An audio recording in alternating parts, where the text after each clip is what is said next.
바로 시작할게요. Okay, welcome everyone. I'm Yunmin Song, and today I'm going to talk about this paper in Biomech Journal Club. First of all, this journal club could be quite long because I need to explain so many concepts about this paper. So, yeah, let's begin with this abstract.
Okay, are you done?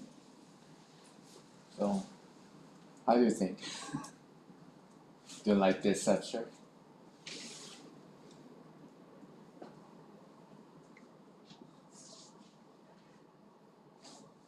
Maybe first of all, did you find any gap sentence here?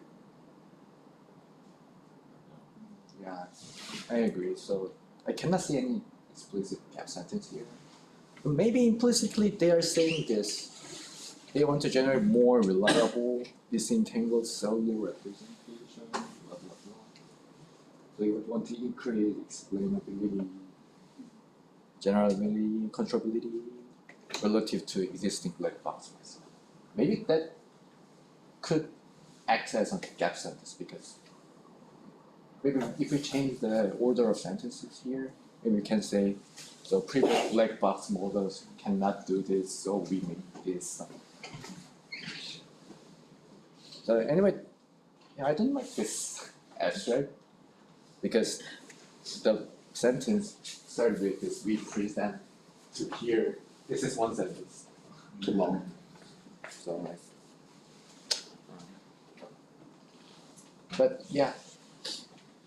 Anyway, maybe we just can get the aim of this study from this abstract. Yeah, then let's move on. I think most of you already know the single cell sequencing data things.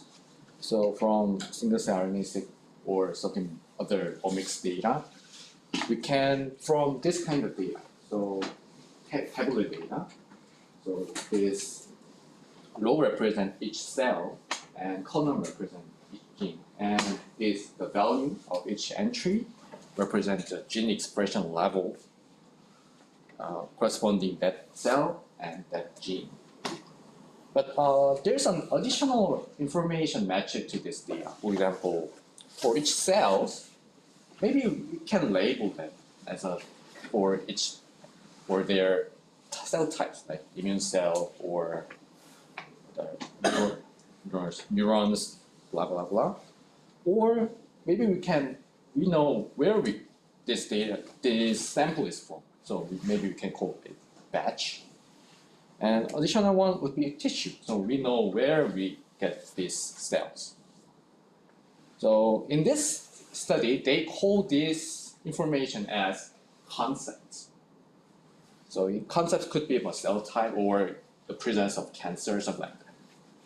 And the important thing is that this gene expression data We don't know exactly, but they anyway somehow contain the information of each concept.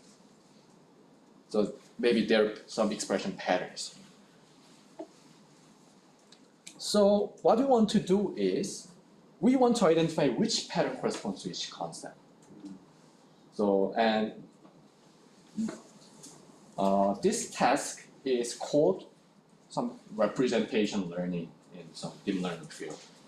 So the formal definition of representation learning is automatically learning the latent representation from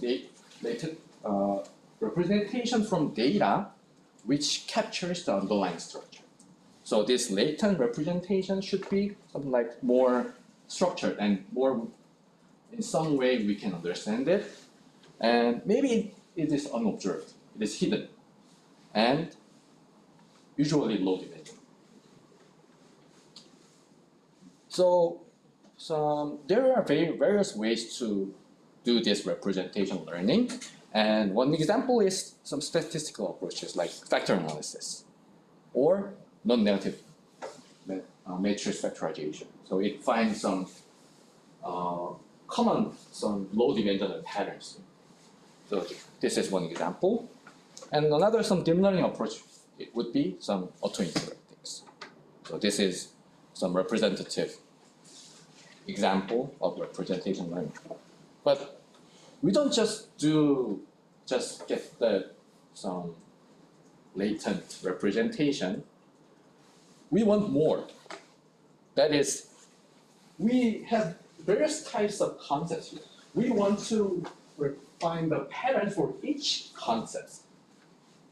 So here I said that we want to find this entangled, so they are kind of independent latent variables corresponding to each concept. So we call it disentangled representation learning. So then, why this entangling is important? So maybe we can understand it in this way. So for example, let's assume that from this data, we find a pattern. But this pattern corresponds to both this batch and cell type. So we didn't disentangle these two concepts. Then maybe this example shows high expression level for the first column, or by first gene. But which causes this pattern? Is it from batch or is it from cell type? We cannot know in this situation. So maybe this causes some misunderstanding of the biological principle. So maybe the high expression of this first column could be due to batch, not due to the cell type. But you may misunderstand that. So this is why this entangling is important. Some interpretation, and also this is something related to virtual cells. We want to make some counterfactual things. For example, we know the expression pattern for the lung and blue drug, and liver and yellow drug. But we don't know the data, we don't have the data of cross data. But from this data, we want to learn some patterns and want to generate some artificial data, or generate data corresponding to lung and yellow and liver and blue. So this is called counterfactual data generation. But this is impossible if we just learn both the common patterns for both concepts. We can do this if we totally disentangle these two concepts. So that's why disentangling is very critical. So far, is it okay? Okay. Yeah, then now let's think about how we can do this. Maybe some naive approach would be like this. So from data, maybe we can make a deep learning model which gets these latent variables, and so we separate each latent variables and assign this latent variable only predict cancer, some concept. And for this variable, only predict this immune response. Like that. So this is like separating the axis of latent space and assign each latent space some dimension or axis correspond to each concept. But here the key idea is that here OI is the latent variable aligned with the target concept, and there is another one, some residual dimension. So actually this concept cannot fully explain the whole data. So we let other information keep in this dimension and just let them behave like this. And maybe we can design the loss function like this. So this DI is a predictors. And so for each OI, we predict this label, concept, and we want to minimize it. So this corresponds to this line. But for U, it should not contain any information to predict concept. So we give a penalty to, if you can predict the concept, you give the penalty. So this was represented. So by doing this, they want to disentangle. Yeah, right. So only OI predict the corresponding concept, so other OI should not predict something, but you should not predict any of this concept. So this is the key idea. But my question is this enough? So maybe we are missing something. But the key is the OI themselves could be associated. There could be some confounding factor. So here is an example to explain this. So for example, cancer. Let's assume that cancer increases gene A expression level, but immune response decreases gene A expression level. But so in this data, immune response happens only when cancer is severe. So in this case, maybe what we observe would be in the presence of immune response, gene A expression would increase. Then, from this data, what this model will learn would be only this relationship, not this T relationship. So maybe, so this is some cases, but in some cases the model would maybe set gene A expression level as a O2, and the predictor 2 would immune response if this O2 value is high. So this is not what we want. So, and this is why we need to consider some causal relationship between these latent variables. So to resolve this issue, they developed this some model called causality. And here they said that they considered causal relationship, and the key idea here is something called structural causal model, SCM. And now we need to understand what is SCM. So when I studied this, they said that this is some more mathematically formal way to define causation and correlation, to distinguish this, how to distinguish these two. So let me explain this example. So yeah, let's consider the same example here. So cancer increases gene expression, immune response decreases gene expression, but cancer also increases immune response. So this is some natural causal relationship. And to explain their relationship, they define something called structural equation. It is like this. So the cancer is determined, let me show this too. So here, epsilon it's just exogenous noise, something we cannot understand, we cannot know or control. But let's assume that whole are independent. Then cancer severity is determined by this exogenous noise, but the immune response is also affected by exogenous factor, but it is affected by cancer because cancer increases immune response. So we can write in this way. And the key is this gene expression level is increased by cancer, but this immune response decreases the gene expression. And there's also some exogenous factor here. So why there is 3? Yeah. Why they use This is a toy example. a toy? Yeah. Yeah, and in this situation, maybe we can calculate some correlation in this way. So for example, we want to know what would be the gene expression level conditioned on this immune response level. And if we calculate with this formula, we can calculate the conditional probability or conditional expectation. And here, this is a little bit, I skipped the detailed derivation here, but what we can know is it is actually increasing function of I.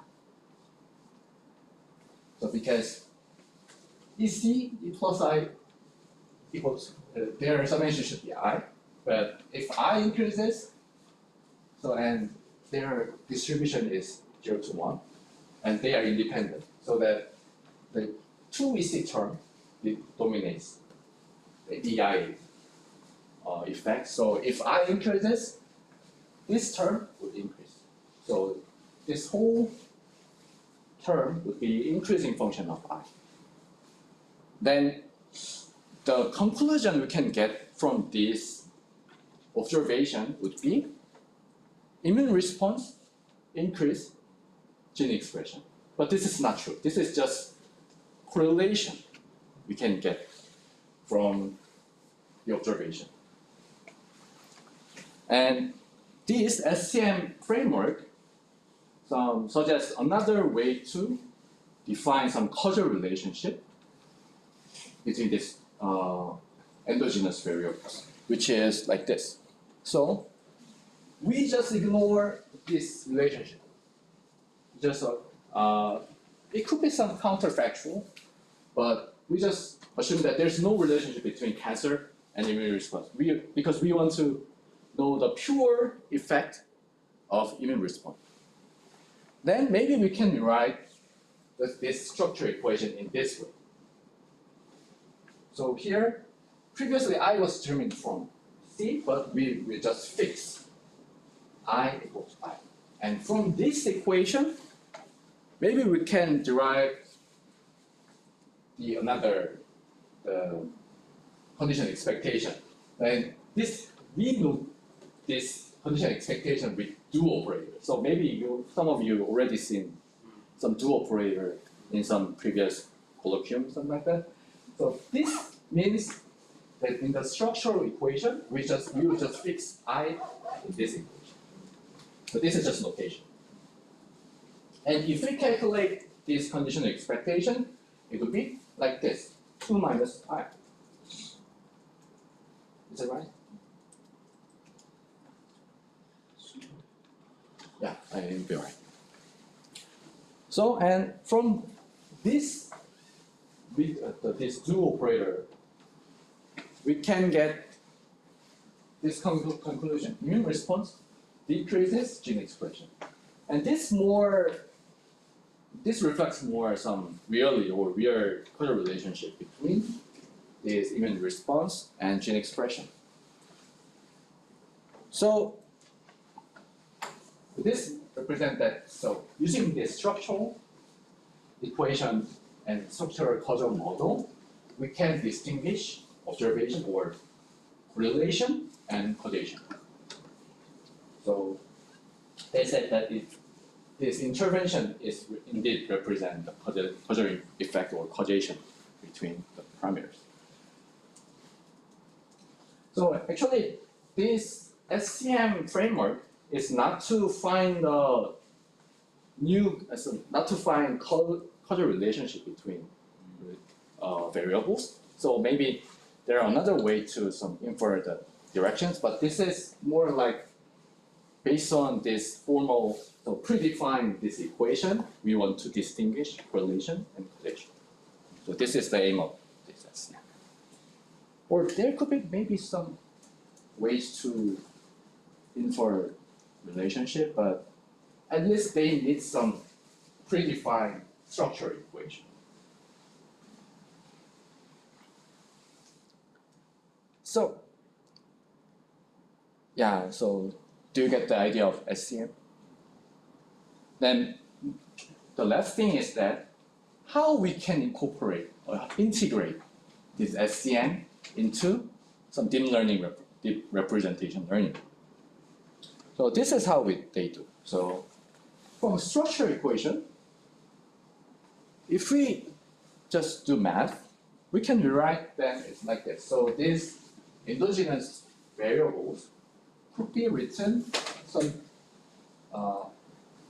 linear transform of original one plus this exogenous noise. But then, if we send this term in here, we can write this in this way.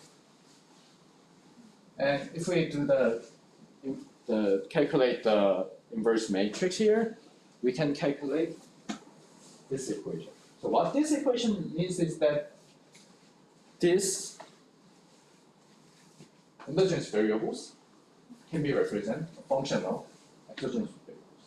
So the key source of some randomness is this, and this structural equation determines how these random noises are distributed or mixed into endogenous variables.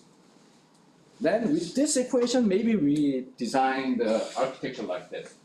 So with train model, we first, and this model first trains not these endogenous variables directly, but it first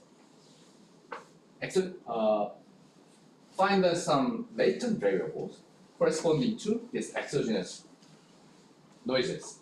Then it passes through this structural causal model, this equation. Then it goes to endogenous variables. And then these endogenous variables predict this concept. So in the training processes, so we want this encoder learn how to represent these exogenous noises rather than directly represent these endogenous variables. So this is key idea. So actually these are some independent, in some sense, the fundamentals of the randomness. And this structural model, how this randomness is affected for each endogenous variables, and eventually it predicts each concept. So it separates some exogenous and endogenous. So from the raw data, Yeah, they extract, using the exogenous encoder, they extract some noises from Yeah. the structure, right. and they combine the signal Yeah, right. causation structure and noise structure Right. in the SCM stage. Yeah. So maybe I just write as a noise, but it's actually information. Yeah, because for example, the information whether the cancer is severe or not. So but in the data the randomly distributed. But this information can go to predict two. So this means that this information also goes to here. But this means that so there's another some random variable determines gene A expression, but this structure model does not allow this goes to this. So what kind of information is preserved in the exogenous embedding? So all the latents, all the distributions are normal distribution, right? Follow normal distribution. So Yeah, I want to follow it, but it's just distribution, not a noise. So it also contains the information of each cell. But if we just collect the whole data, the distribution should be low. But each cell, this value contains some information. Yeah, we should understand it that way. So maybe exogenous noise is not a good term to explain this. Maybe we can understand that is kind of a normalization. Yeah, something like that. Yes, but the key of this is we specify which information to learn, and this should be independent. But this independent information are mixed into here, and eventually predict this. So we want to just separate the fundamentals and mix them into here, and then it predicts. So this prevents some entanglement between parameters. I have very, very simple question. So Okay. that I minus A transpose always inverted.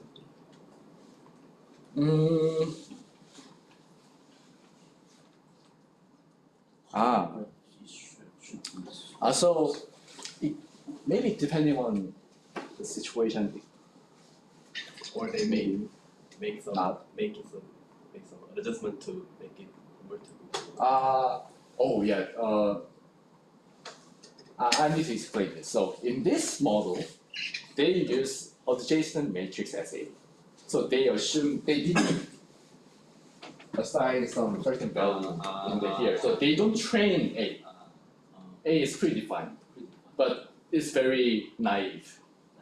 If they are connected, directed graph, so it's just 1 or minus 1.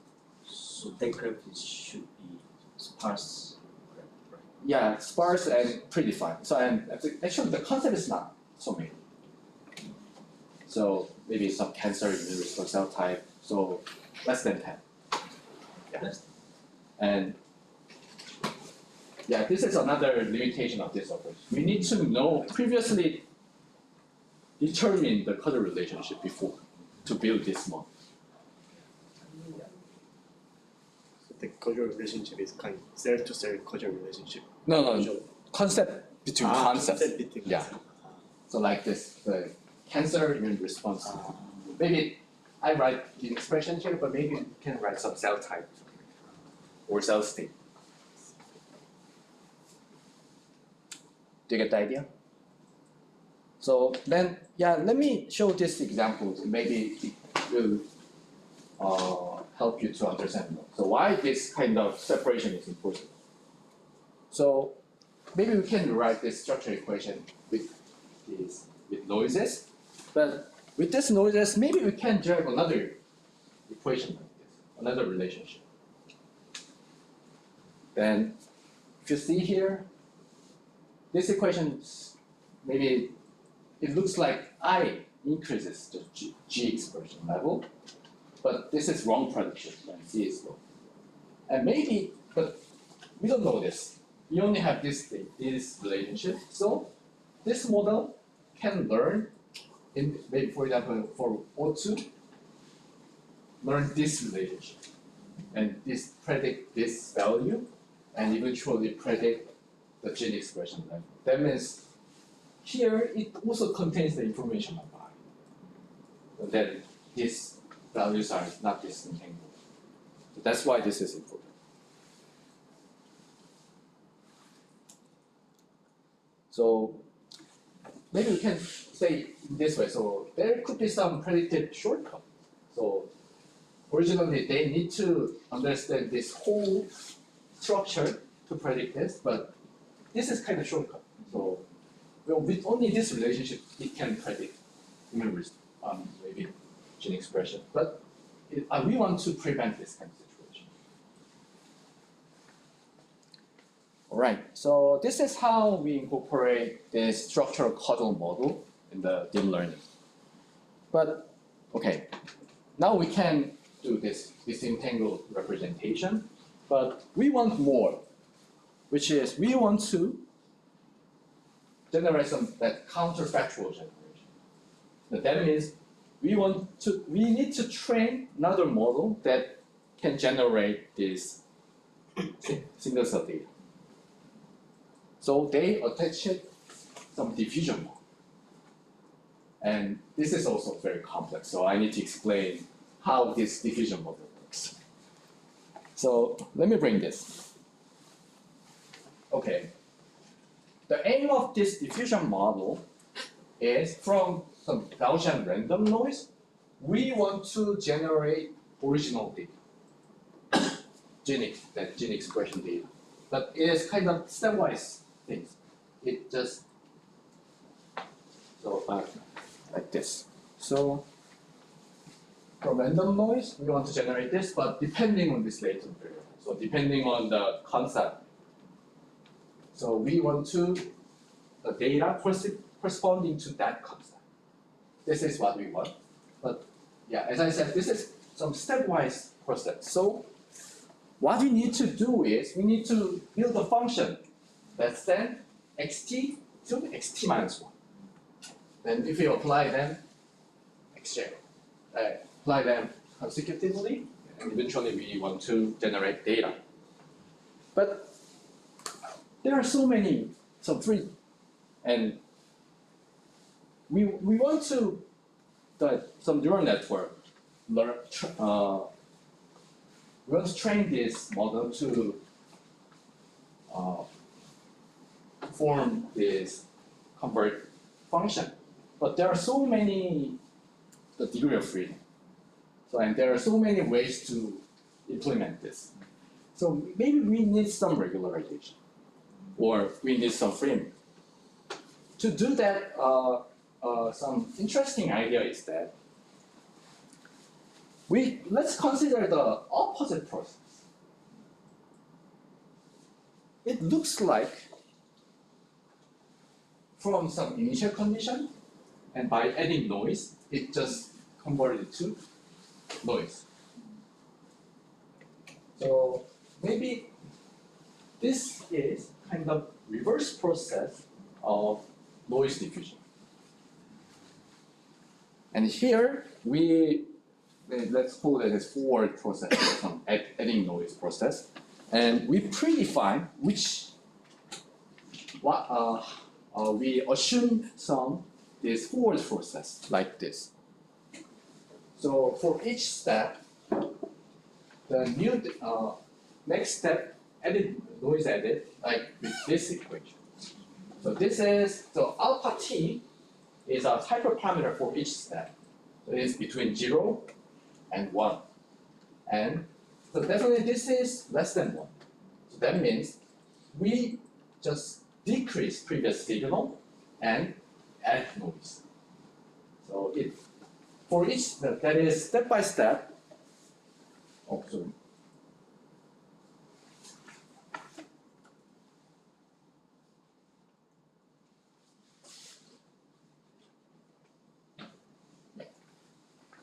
So this equation means for each step, we just remove some part of signal and add some random Gaussian noise. And here we use square root because if we calculate, assuming that they are independent, if we calculate variance and assuming that x0 variance is 1, then the whole process variance is 1. So that's why we use square root here. But the key point is that we keep decrease signal and add noise. And eventually, we think that the final output is just random noise. Then, so if we define forward process like this definition gives some relations or some regularization to define this ft. That is the ft.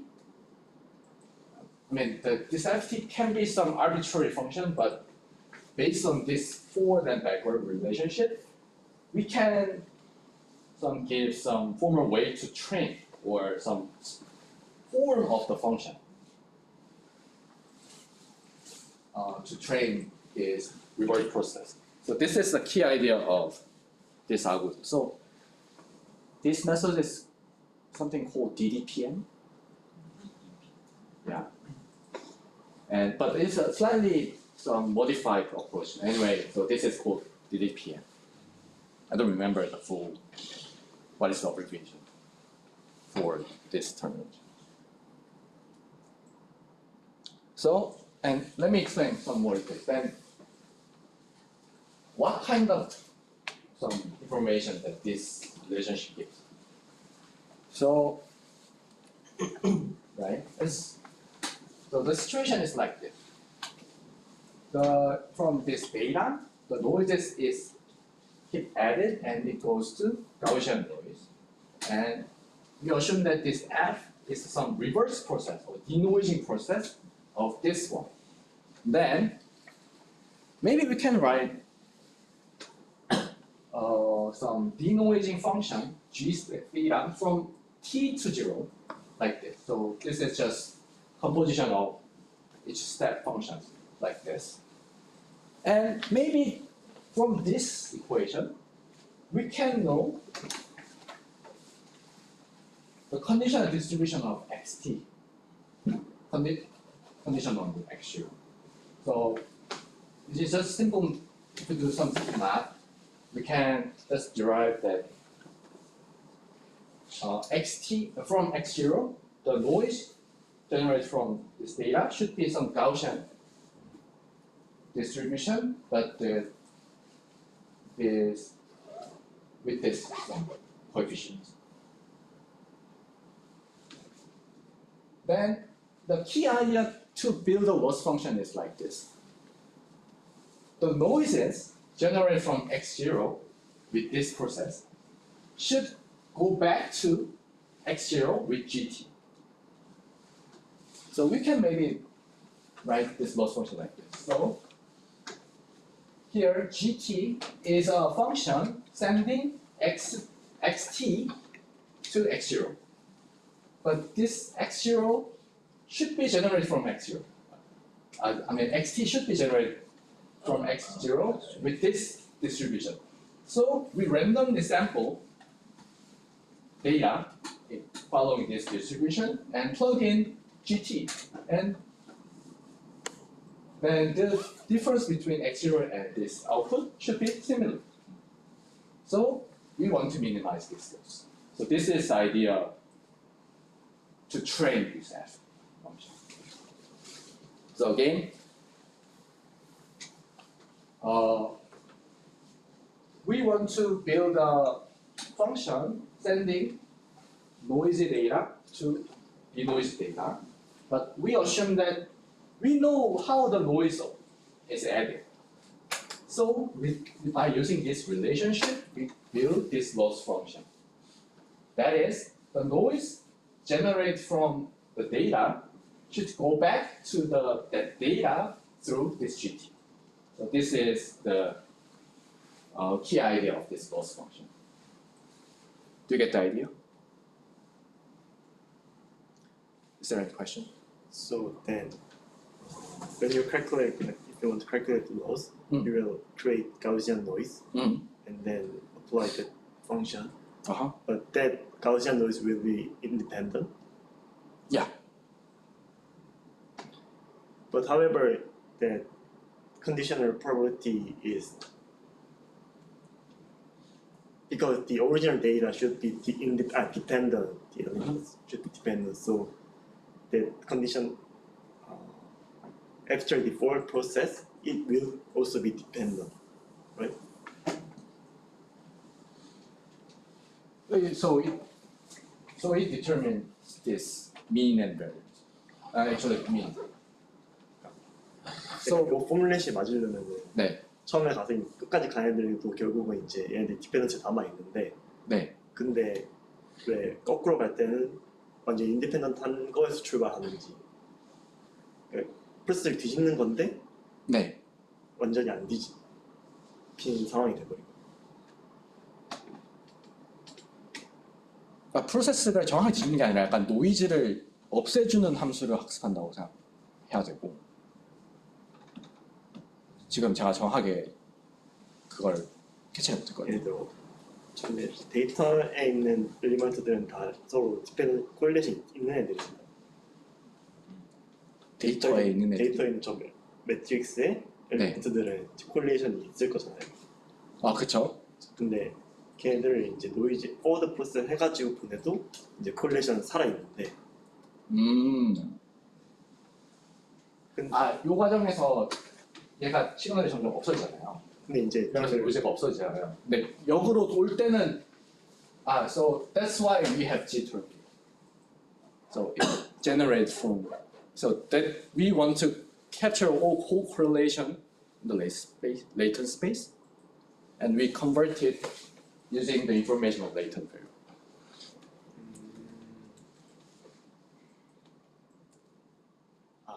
조금 알것 같아. 네. Yeah, so sorry, I skipped this expression. So this GT should be function of G. So maybe at first the data could have some correlation, but this noise is denoised by this process, but we recover the original data using the information.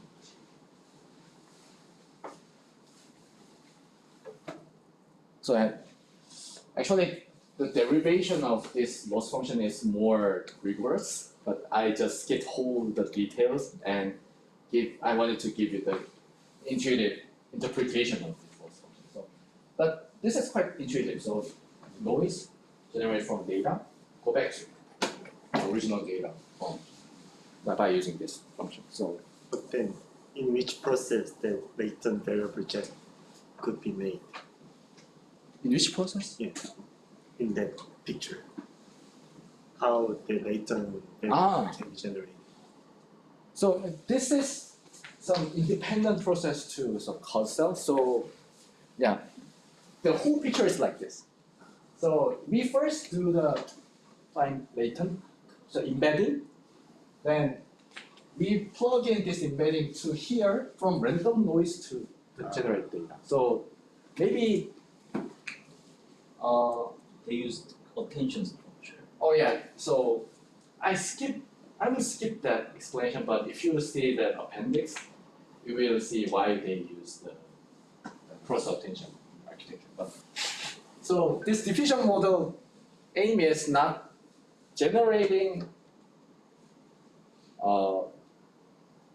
so in variation encoder, so it generates data from G, right? But this is something different. So this generates data from random noise. So maybe you can think of like the flow matching approach, but conditional flow matching and G acts as a condition. So they use the G information in every. Every instance, yeah.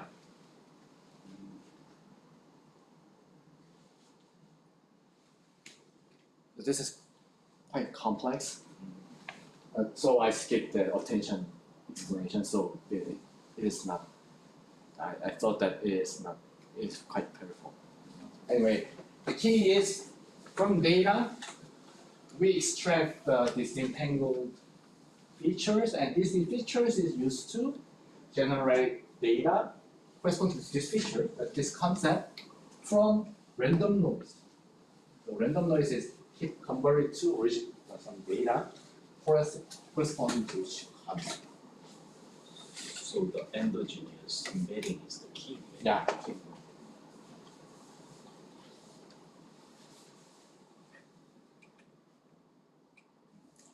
Yeah, this is kind of full view, but there's another thing I need to explain. So this is the total loss function they wrote for this architecture.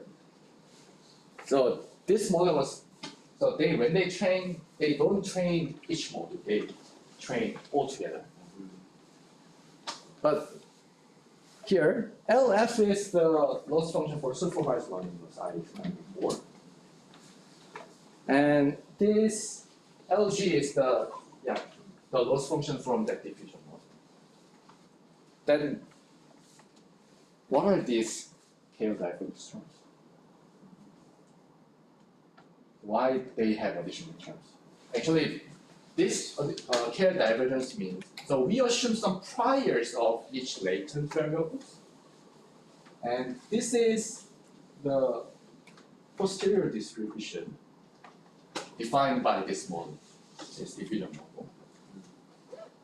But this means that this should be similar to some prior. Why this occurs? So the key question is why they appear, right? So I will not go details. So this is quite complex.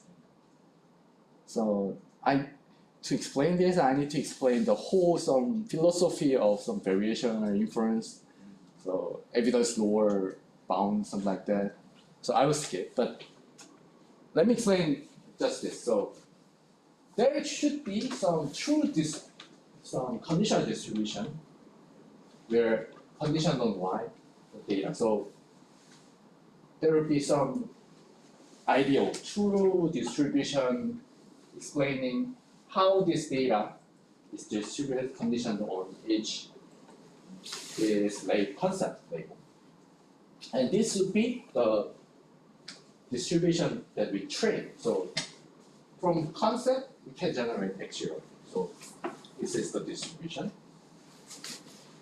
Then the aim would be, we wanted this well approximate this true distribution, right?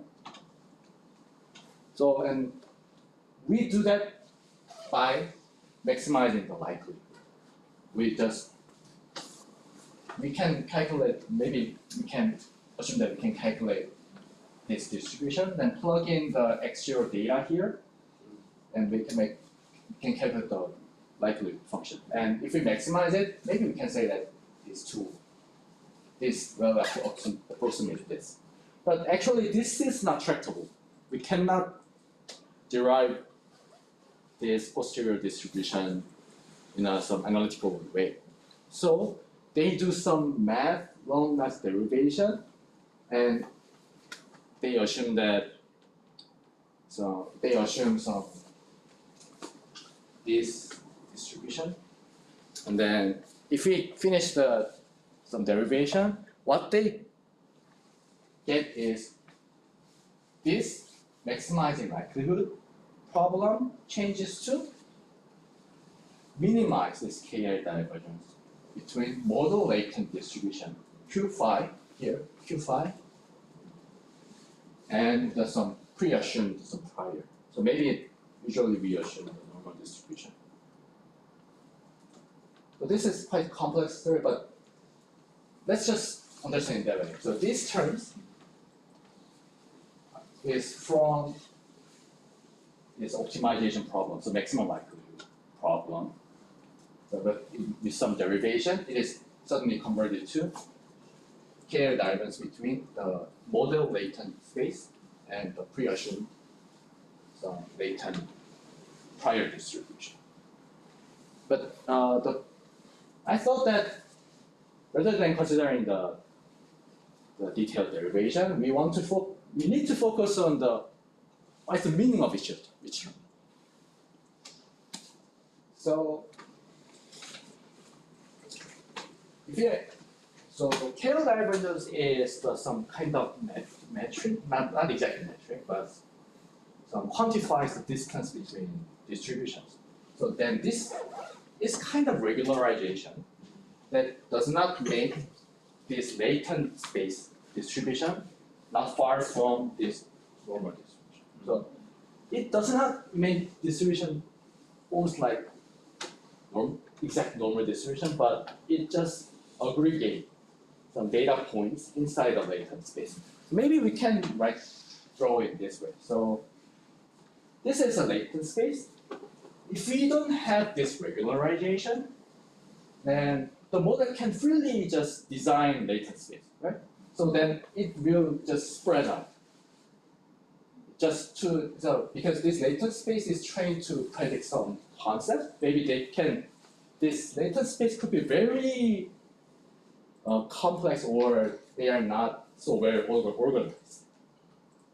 But this Ki divergence make distribution form like normal distribution.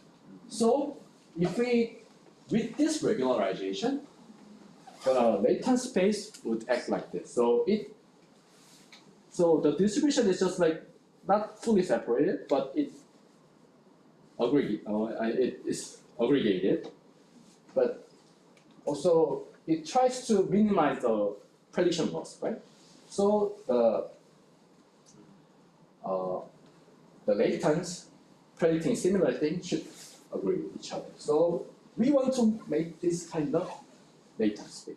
So the K divergence means regularization means we want to make such the latent space. So, and if you see this, so this is very important when we want to generate data. So generate data means, for example, in the variation autoencoder, we randomly sample some latent variable, and it goes and send it through the decoder and make another artificial data. So that means we need to sample one point. But here, if we sample between these two points, does it have meaning? Actually, this does not have meaning. So because this space is not something like continuous. So maybe we can say that interpolation is meaningless in this space. But in here, the position is meaningless. But in here, both position and also interpolation has meaning. So maybe this example is so number classification problem. So this is distribution for 1, this is distribution 2. And the between thing would like something looks like 1 but it also looks like 2. Yeah, so It that's actually my concern. Yeah. The purple cluster and the white yellow cluster are well separated. Yeah. But in the combination, we have a significant overlap between. But in the data generation sense, that is not a problem. So the aim is, this aim is not actually predicting the level. We want to generate data. So in that sense, we just give up some prediction accuracy, but we have some power to generate data by regularizing the latency. This is the key difference between simple autoencoder and variation autoencoder. Yeah. So maybe we can say this regularization enables interpolation in the latent space. Then this is very important for the aim of this model, so counterfactual data generation. For example, like this. Let's assume that this is stem cell, and this is long cell. So without regularization, here is empty. And if we just sample the intermediate state cell, does it have meaning? So would it lead to some realistic data? No, right? But if we make, so this would be some meaningless data generation. But if we make like this, because we have stem cell, long cell, and this state would be some between these two. So maybe this data generation would be more meaningful or more plausible. So that's the point of this regularization. Do you get the idea? Yeah. So now we have the full view of this puzzle and why we use this kind of total loss function. Then the next thing is just we want to check if they are really worse. So is it really good model or not? To do that, so they made a pod cell model. They designed a new model and it compared with previous disentangle models called SC disinfect. I don't know what is the meaning of this, but anyway, this also do some disentangling, but they didn't consider any causal relationship, but pod cell did. And here, what they wanted to do was So they train latent variables, right?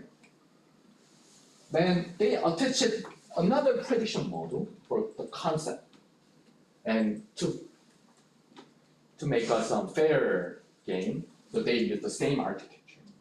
And so with only these latent variables, it tried to predict constantly. And they thought that if this entangling is successful, the latent variable should have enough information to predict constants, even for some test data. So they did this comparison test for these two kind of cases. One is in distribution setting. So this is, of course, the training and test data is separated, but at least their concepts, whole concepts are have their common concepts. So, for example, the concept combination, there are so many concept combinations. The whole combinations are in the training set. So the testing is kind of, in some sense, a simple problem. Easy problem. So this is called in distribution setting, but this is out of distribution setting. That is, training set and test set have different combination of concepts. So it tries to predict some counterfactual things, and also in some sense this is kind of extrapolation. Yeah, they wanted to test the generalizability, and this is the result. So they calculate just accuracy, precision, recall, and F1, and this blue one is from previous model, and red one is from the new model. And as you can see, the red bar graph is kind of higher than previous one. But for this one, it's similar, but especially for cell type, it gives some more realistic, more accurate prediction for it. So their conclusion was that this causal model has some outperformed the previous model in disentangling the information. But actually the value is not so high. So the F1 score is less than 0.5. So I think it still is not perfect model. But anyway, it demonstrated it can outperform the state of art previous one. That's the point. Yeah, so with this benchmark analysis, they evaluated some disentangling performance.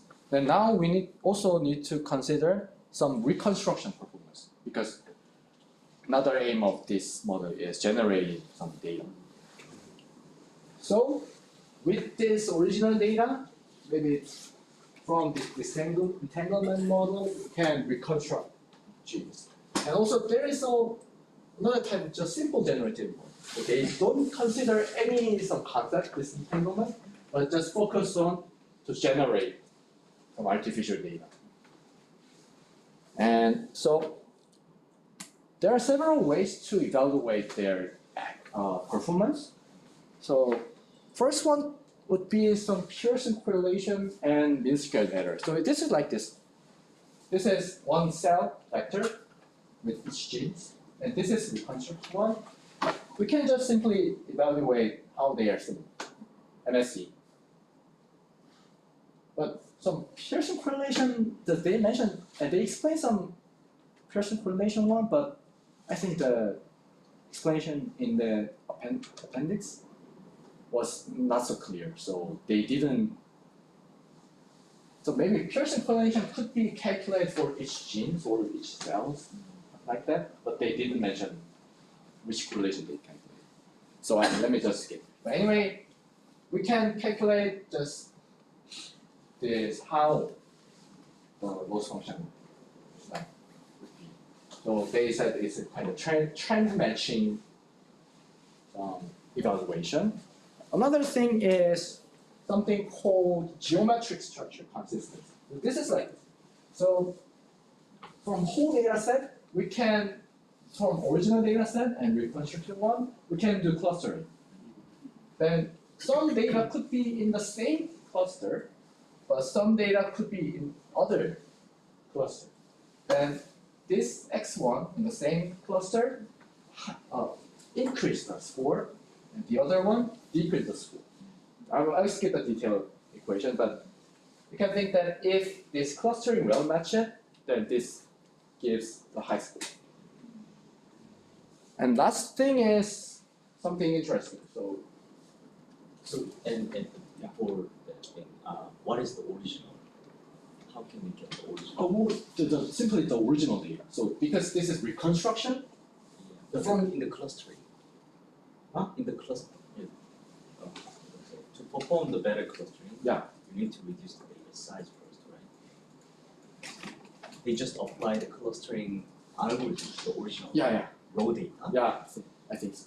Really? Okay.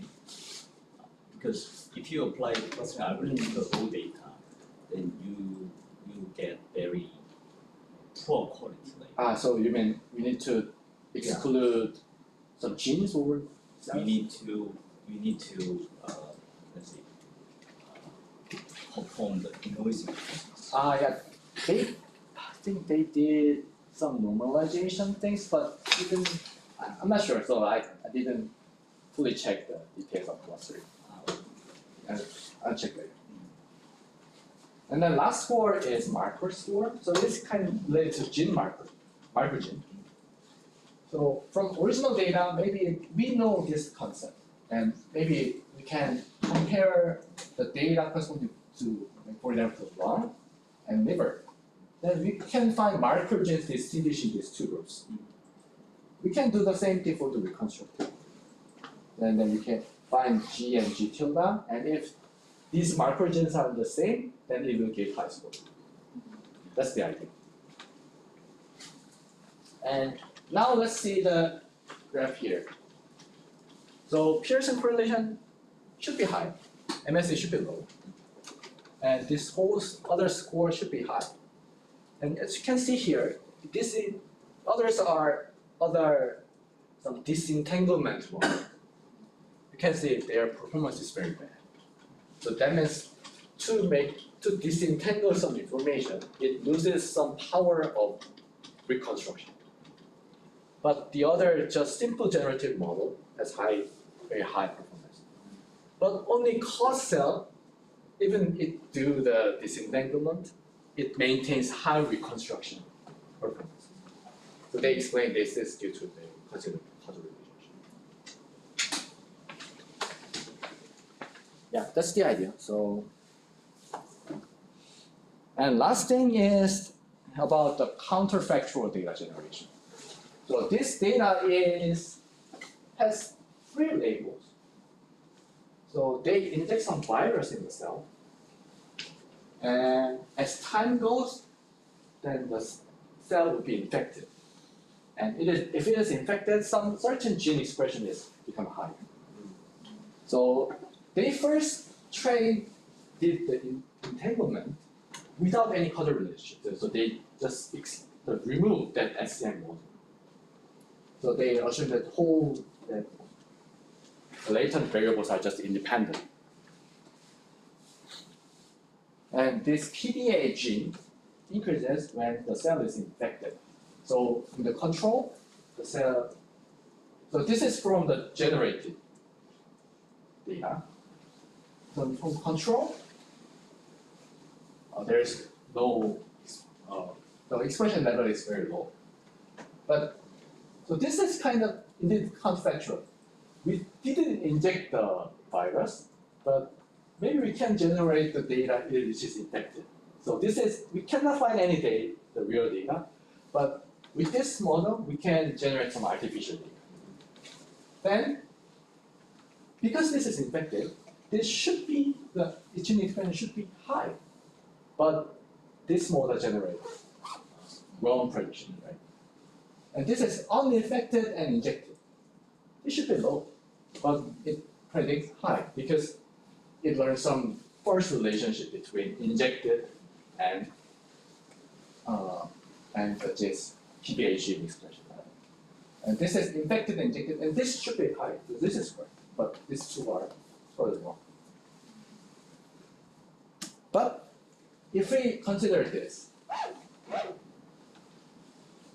so this concept, consider the causal relationship between these concepts, then maybe we can say that it becomes more realistic. So infected, so it's much higher than this one. This should be low, injected but uninfected, so it should be low, but I think this model is not perfect, so maybe just ignore it. But anyway, the infected is also high. So at least for this counterfactual generation, it is more realistic. And also compared to this one, because it's uninfected, this should be low, but it's much lower than this. But at least compared to this model, the cell model considering that causal relationship generate more realistic counterfactual data. So yeah, this is what cell can do. So the last take-home message is, yeah, SCM provides some very principled way to define some causation and correlation and distinguish them. And also it can be incorporated in the model. Yeah, here we first train exogenous embedding, and through this SCM module, it is converted to endogenous one. And also we can do the data generation from noise to data, considering that it is kind of reverse process of noise diffusion. And last thing, here the KL divergence regularization appears to max in the maximum likelihood derivation. But the key role of this regularization is make some very well structured latent space. So that's the point. Thanks for listening.